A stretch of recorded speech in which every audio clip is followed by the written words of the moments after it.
Happy Friday, July 11th. This is the Market Mindset, and I'm still a cowboy for at least a couple more days.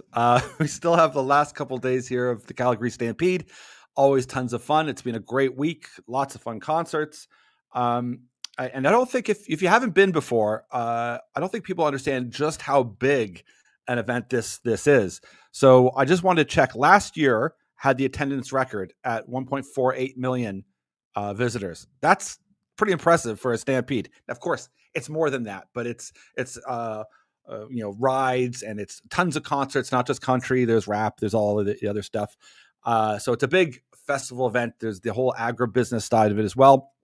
But we are on track. So as of today, as of the close of last night, we're at over 1 million people have been. So we're on track to possibly hit the record, which is incredible.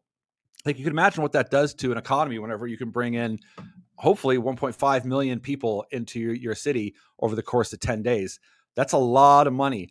And it's great to see. It's a fun, and like I've said before, there's something for everyone. It's a family thing, as well as you can go, the younger people with a bit more vitality can go party their heads off. It's a little bit of something of everything out there, and it's great. It's a lot of fun. In any event, let's talk about mainly today. We're going to talk about copper because there was copper tariffs thrown essentially as a bit of an attack. I would make the opinion on Canada and Chile from the U.S.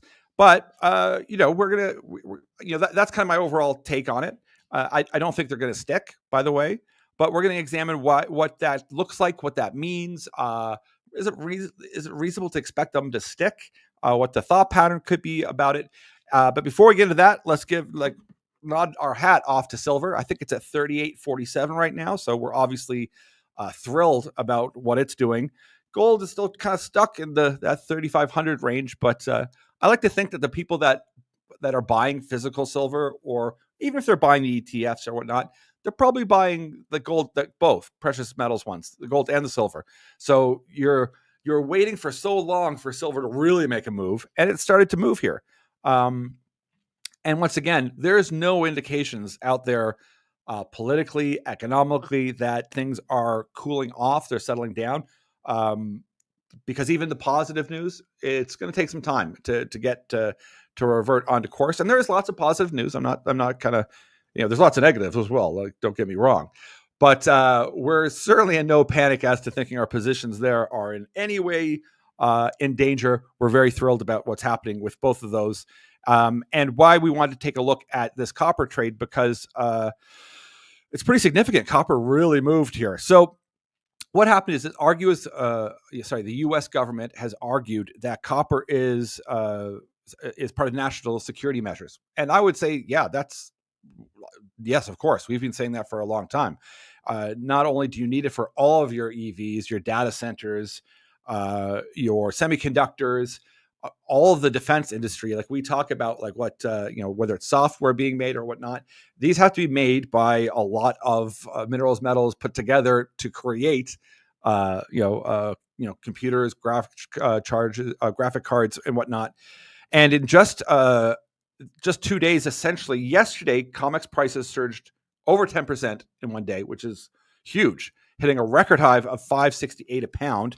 I think where it pulled back a little bit. It's up, I think, 1% today. So it's holding quite well. The thing to keep in mind here, though, and what's interesting, is that this is going to have a significant impact if this actually takes in effect.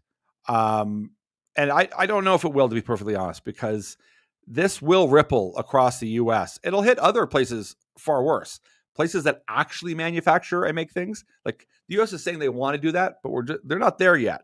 But certainly if you are manufacturing a lot of things, this will ripple into your costs. And if there's one thing that we all know, or if you're not quite aware, that the costs of making things have escalated enormously since the lockdowns. And even the price of increase of a commodity doesn't make up for the inflated costs of everything else, food, having to pay people, titanium, like you name it.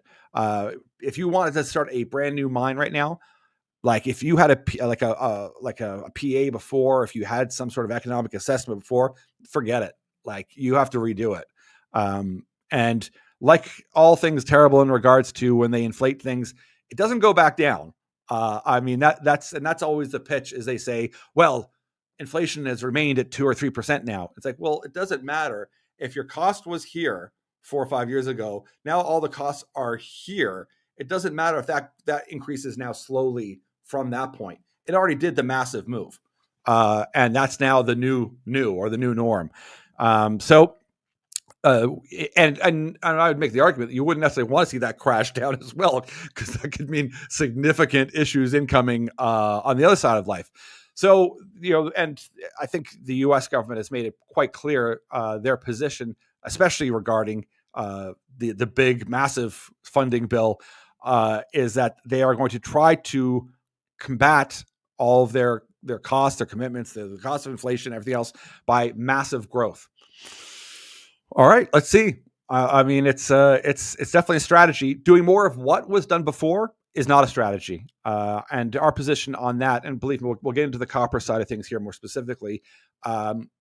We kind of assumed that was what was going to happen, regardless of Doge, regardless of bringing Elon in and all that, because there's no benefit politically to go in and fix the mess. I mean, even if you ask a politician in your municipality or in your state or in your province, they need to get reelected. They're not interested. And this is the problem with the type of system we've got here now. It's because we don't have any cohesion. We don't have any, national interest. People don't have that anymore in the West for the most part. There's fighting causes that people will change for. And it isn't necessarily, you'd think, oh, people are fighting for Canada. Nope. Or people are 100% for US. Nope. A good 40% of your population isn't rooting for patriotism or your country or nationalism. In fact, a lot will say that if you're patriotic or nationalistic, that you're evil. Now, we want to keep away from that side of the discussion, except that it is important to recognize that, because when you're living in that kind of climate, there is no cohesion, there is no long-term plan, and you can't have one, because if you go in to say, I'm going to go fix this problem, and you announce to people, this could take 4 or 8 years, your enemies or the other party are going to just attack you nonstop. Even if you're doing the quote unquote right thing, there's no political upside. You have to spend. And that's unfortunately the type of system we've dug ourselves into, and that they're continuing to build. And once again, not picking on one side, they're continuing to do that on both sides, as we move forward. So I don't see, unless you get massive growth. And now, granted, you'd say the stock market's saying that they think that's going to happen. You're putting yourself in a tight bind. And at least we know what the metric is that we're looking for. And NVIDIA hitting 4 trillion, that's a big deal. That's huge.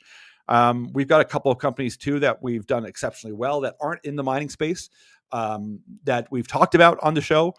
Certainly in our Substack, there's one that we're waiting to do an IPO this year that we are ecstatic about, and we don't talk too much about things out of energy or mining or that kind of related quite as much, because our focus is on commodities and the things that drive a country forward. But as everyone knows, those topics are becoming more and more obvious out there. So let's jump back to copper, because really copper is one of those key metals that is your foundation.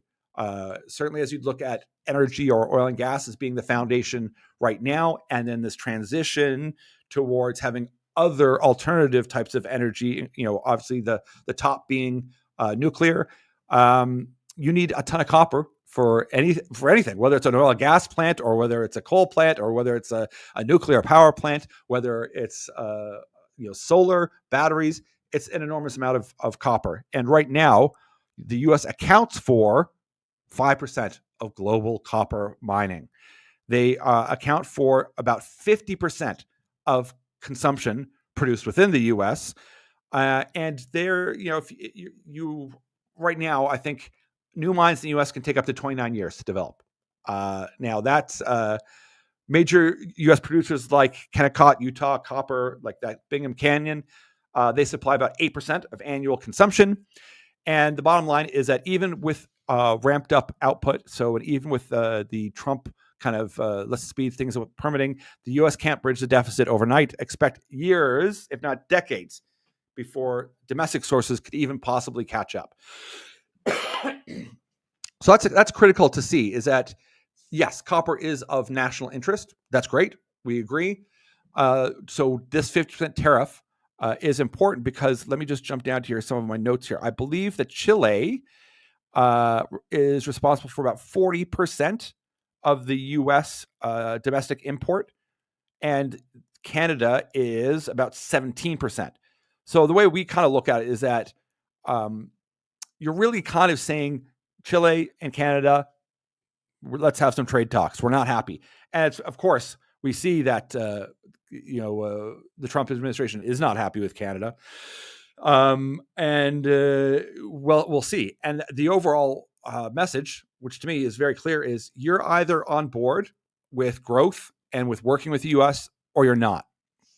It's a very abrasive strategy that obviously people don't respond well to, especially more kind of your leftist types, where they think that everything needs to be a little bit more kumbaya when dealing with deals. I would say if you're dealing with major deals, and we've got our hands in different things behind the scenes, that it doesn't matter if someone's friendly or nice. You just need them to do the deal. Certainly business, and this isn't making an excuse for Trump, but he comes from business. You don't need the person that you're working with to be your friend. You've got friends, you've got a family, you've got a dog. You don't need them to be your friends. You need them to be smart, competent, to be able to think critically, to be rational, but you don't require them to be nice. Unfortunately, a lot of people, because of the way media works, is that people will they'll certainly hire, but they'll certainly vote for someone because they have nice hair, they look good, they say nice things, they're very polite. I mean, that's why Justin got in. I mean, he was completely incompetent. He's no skill set or no background to do the job. But what you would have was people say, oh my God, he looks so great, and this and this. It was just, I mean, that's literally what it comes down to, which is an unfortunate reality of media, of how it works, of how you portray things. And that at the end of the day, the masses are the masses, and it's if you want to just pander to them, it's not very hard. In any event, the implications for Canadian miners is pretty significant when we look at what this could mean. And once again, I think this is just a leverage thing, I'm not here to make judgments on trade in regards to Carney and the U.S., but overall, regardless of who you put in there, if you had put Pierre or Carney, it's natural for us to go to our trading partner. And as long as they're offering a good price that's fair, why aren't we trading with them? What's your alternative? Are you going to start shipping things across to Europe, and they might build smelters, or certainly more smelters? Or are you just going to send to China? That's what's your strategy? Now, of course, that's a very kind of shallow way to look at things, but he's telling you right straight up that there is a shift right now, and whose side are you on? And that is that's a troubling stance too, because it has larger political implications. But we've always taken the concern that the West has to have a bit more control over its supply chain. And this big tariff thing, if I'm a betting man, it disappears before we hit the August 1st deadline. But certainly, if you are Teck Resources or Capstone or Hudbay, you're scratching your head right now and kind of thinking, "Oh, what are you going to do here? What's our options here?" Sorry, excuse me. So, do we think Canada could retaliate? No, we don't see that from Carney. I mean, they might put up a bit of a show, which is great. You have to posture a little bit, but the U.S. is going to get what they're wanting. Now, I don't know what it is, what they want. You have to remember that just because they said tariffs up 50%, that could be because they want something else. That's just typical business type of trading. And, it's I'll show you this glittery thing over here, but what I want is that. But, look at major, one of the largest, companies here that we could, if you want to keep an eye on, certainly is Freeport-McMoRan. They've got one of the largest copper producers in the U.S. They have a major open pit copper mine in Arizona and New Mexico. They're up 19% year to date, which is strong for a producer. Glencore, of course, one of the largest copper producers out there. They estimate the world needs about 1 million metric tons a year of copper supply through to 2050. So the demands and the needs of copper, if you think they're a bit stretched right now, just imagine with all these data centers, with the amount of AI, never mind if they actually start building all of these robots that Elon Musk talks about, or I think it's Figure A, never mind, there's 3 or 4 massive Chinese companies. That's a lot of wiring. That's a lot of copper. We've got Wood Mackenzie too, which is a great energy and mining consulting firm. They forecast that nearly 50% of copper demand will be recycled copper by 2050. So that's up from 33% today. So that's actually a good sign. And this is a little bit more the not as talked about or promoted or even known about side of recycling metals that is going on out there. And unfortunately doesn't get funded enough, but really cool that we can do that. And it is being done. And there are green ways of doing it. So we're happy to add that into our Substack to give you some ideas of companies that are doing those types of things, that are working on that forefront. But it's fascinating to be able to do that. And that's something to create that sustainable circular economy that just needs fleshing out, right? Like all these things that people are like, why aren't we doing this? They are being done. And it's just a matter of trying to cut through like a lot of the like the tech bro or the whole massive hopium kind of thing where it's like we've got fusion. No, we don't have fusion, and there's fueling issues regarding that. There's almost clean energy forever. No, there isn't. Or it's peak oil. No, it's not. You have to kind of meet a lot of this stuff. Is remember, some of it is just very hopeful. News out there. Some of it is complete misinformation because they want, they hire some PR firm, go write an article about solar panels. And then someone goes, write a negative one about solar panels. So unfortunately, once again, this is the world we live in. And putting a fact checker on for either one of those doesn't make a whiff of difference. It didn't make a whiff of difference in regards to the lockdowns, towards politics or anything, because once again, those fact checkers are also funded by people who've got an inherent bias, which means at the end of the day, the responsibility is up to you, me, and you to do the work or not to have an opinion. It's easy to stay out of a lot of this stuff and just go, hey, I think I heard this.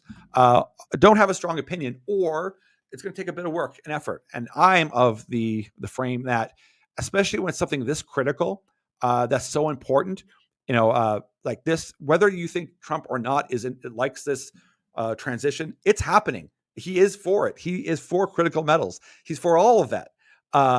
It's happening. It's going to happen. It is happening. They just need to find out the most economic ones and the amount of money, remember, behind the scenes being played is enormous. And it does take a lot of work when you think, okay, is it going to be solar panels? Yeah, solar panels will play a critical role, and they've really improved solar panels. You need a lot of copper. Where is it going to come from? So the U.S. is sorting all that out, trying to figure out how is this going to work till we get a resilient supply chain in order to onshore as much as we can to build out the future we want. And that future really, and they've made it pretty well known, and I think everyone would agree, it's energy, AI, and robotics. Those three, that's the, I guess what you'd say, the core of the movement forward. Those are all massive undertakings to be certain, and they're massive projects as well. And none of them happen overnight. I know we hear a lot about like new developments in robotics or new development in AI that is overnight. We've got a massive brain power. Chinese, India, Canada, and the US that are going full bore on AI. But the difference between software and AI and whatnot and putting tons of brain power is that it doesn't require, they already have a lot of chips, they have a lot of data centers already built. It doesn't require, well, we have a new energy system and we need to build an SMR. All right, that infrastructure takes a long time. And all of this will take time, but it's happening quickly. And there's a lot of positive, regardless of who you're in. We saw Biden pushed a ton of plans for nuclear, for electric batteries, for solar. Now, of course, nitty gritty, if you peek into it, you wouldn't have liked it, just as like you don't like the ones that Trump put forward, just as some are going to hate the ones that Carney comes forward. But the theme is the same. These projects are going to get done. As far as I'm concerned, I want it to be that the market determines. I don't like to see a ton of government is saying this is the project, we're going to allow it. And then you find out, oh, it's because they're all related to the company in some way, or it's all going to Brookfield, or it's all going to go to here. That is less exciting than if you just fired up the population and all the entrepreneurs and said, there are some grants and the government will promote. We'll take care of a lot of the PR costs. We'll get the people behind the idea of the opportunity so that young people, whether they've been here and they don't see any future, like there's a lot of sad and upset young people thinking, I don't see my place here at all. Never mind if there's new immigrants who go, wait, I was promised this future and I'm not seeing it. It's not there.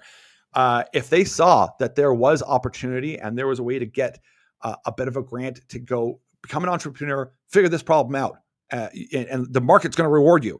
That is the dream that most people that immigrate to the West, that's what they want. Like, if you give me a little bit of a chance here, I'm going to work my butt off. And that's what we want. And we want to also refire our own native-born population to go, listen, we promised you a future, and it's here. It's not going to be all just taxpayer-funded money, and the government's going to control it, because that never works. Planned economies never work. You need the market to sort itself out. I think most people that are watching this channel, they would agree. But the problem becomes is that when you're dealing with extractive industries, so if you're not dealing with copper, is some countries and certainly some movements have gone out of their way to infiltrate academia, grade schools, high schools, to say all of it's bad, all of it's terrible, we can't do it, it's disgusting, it's harmful to that, which is untrue, which is total misinformation. And we need to start from that ground up to re-educate people, to let them know that every solution that you want in order to make things greener and cleaner and to solve these issues is from mining, from extraction. And it's from this technology, not only on the recycling side, but of doing it more efficiently, applying AI to better target, to target drilling, never mind the actual mining. And once again, a lot of like major mines, these are going to be robotic in the future. It's not going to be what you see on TV, where it's some unfortunate third world country in which the people are breaking into a mine site or an old adit and crawling into it and mining. That is wholly illegal, even by UN standards or anyone else's standards. But the media wants to portray like that's mining, like that's what mining is, and that's what we're doing today. And that's a small fraction of what is going on out there. And it's a very touchy subject, because we've talked about it before. These poor people, they don't have options. They know if they find something, it's significant, even though they're going to get cheated on the price because they have to sell in the black market. It's a large amount of education and reform that's needed. And we would love to see, and I say it all the time, an office of mining back in the States. They had one in the past. I'd love to see one here in Canada that just said, hey, it's one-stop shop. We need to get this going. This is the application process. If you hit all the UN or world environmental standards, boom, you're a go. Go ahead, start going. That is what we need to see. And of course, all the back end stuff of reclamation bonds to make sure that once you leave, once after 20 years or 10 years, or if it's a 100-year mine life, that there is a bond behind that to completely reclaim that site, to completely clean it up and hand it back to an area that would look either like a lake or a pond or whatever. You wouldn't know the difference. You wouldn't even see.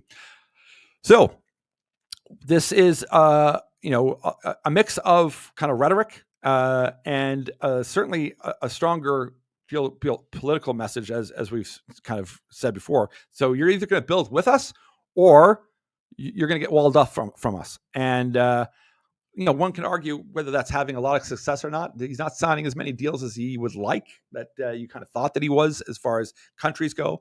and he's had to push deadlines out. I'm talking about the U.S. here a number of times, but we would like to see more of the West band together in this kind of in a mutual cooperation of common sense. And part of the problem is you have personalities that don't get along, and it's funny to see, even if it makes sense, if you've got personalities that don't get along, it's very challenging. It takes the bigger person to go, listen, we understand that this is in the best interest of our country, which has to be the first basis. And that's not a foregone conclusion when you're dealing with a lot of politicians. A lot don't have any interest in their own country. And that sounds to me still ridiculous because they're more internationalist or universalist. They say, no. We're very wealthy. We could actually drop our standard of living 25% in order for somewhere else to do a lot better. And if you're of that camp, that's certainly not my camp. Go elsewhere. And I'm not here to try to convince you otherwise. But that is not the camp that one should be in. You can have an effect on your immediate surroundings or on your country. It's harder to have that kind of impact. And if that's your goal, like I said before, I'm all for it. I even think the government should fund it to some extent. Move to wherever it is that you want to save or help. I'm all for it. But let's talk about a couple companies that could help the U.S. Some of these are very well known here, and certainly the Resolution Copper Mine in Arizona. That's BHP Rio Tinto. I think it's 55% Rio and 45% BHP. It's 26 years in development so far. Its studies began back in the 1990s. It has been Fast 41 designated by the Trump administration in 2025. And given the expedited path, we're still looking that it could be 5 to 8 years. That's the reality here. Now, in those 26 years, a significant amount of that is going to be wasted time of environmental groups and special interest groups, either wanting bigger payoffs, whether this or that and that, and challenging all along the way. That could have been a massive resource for the U.S. to fall back on for all of their electric needs, for solar panels, for the electric cars, for all of it. But it's held up by the very people you think want the solutions, that they want to see a cleaner, greener future. And that's the irony of this whole thing, or the contradiction. Once operational, that one alone could meet up to 25% of U.S. annual copper demand. Total output about 40 billion pounds over 40 years. That's incredible. You go, well, why aren't we doing this? Now, of course, you get into details. You go, well, some of this is worth fighting for. And yes, there are nuances to it. I'm just kind of glossing over them, but not significant. There really isn't. Twin Metals in Minnesota. This underground nickel PGM mine was Antofagasta's Twin Metals LLC mine, proposed in 2010, but once again, environmental concerns and lease issues. It has moved in 2025 to advanced licensing under the Trump's deregulatory agenda, assuming rapid permitting, and earliest prediction could be 7 to 10 years away as well. The scale of that mine could produce 158,000 tons of copper per year, so significant. We also have New Range, that was formerly Polymet Copper. It's a copper nickel in Minnesota, and that is significant too. Realistically, you're looking at 8 to 12 years. So you go, well, okay, wait, what is this argument then? We're going to put 50% tariffs. There's nothing coming online soon in the U.S. Like, we're talking in a decade. That gives you a sense of scale as to the planning that needs to get done. So is a lot of this just rhetoric? Yeah, I think so. But the U.S. needs to really get going if they want to be a player in the energy transition. And that means getting copper. They need to have it. So what I just wanted to kind of touch on, there's a logistics reality that is very hard to get around when you're dealing with massive infrastructure. And that is whether it's energy or whether it's data centers or mining. And the one thing I want to touch on is the fact that you used to get permitting back in the 70s. I believe it took 6 months to get a nuclear power plant going, and they could get them up and running fairly quickly. That doesn't exist anymore because of the amount of stops and blockades and stuff that to stop projects moving. But can it be done? Yeah, it can be done. We see it being done in China all the time.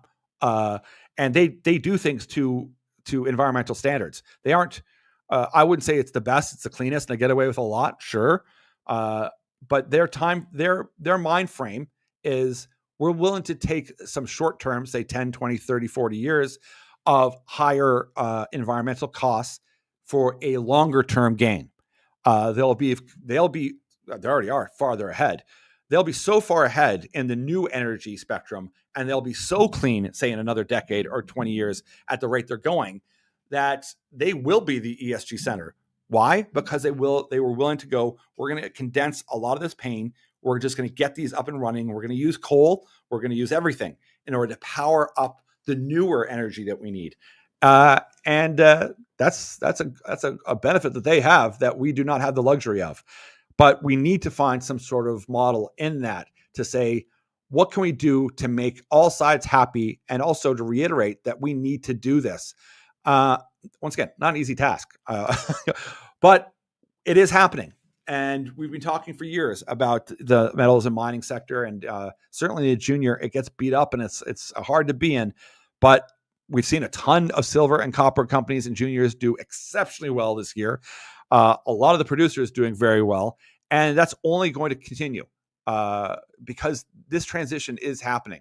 It's just might be on different time frames depending on what news source you want to read at.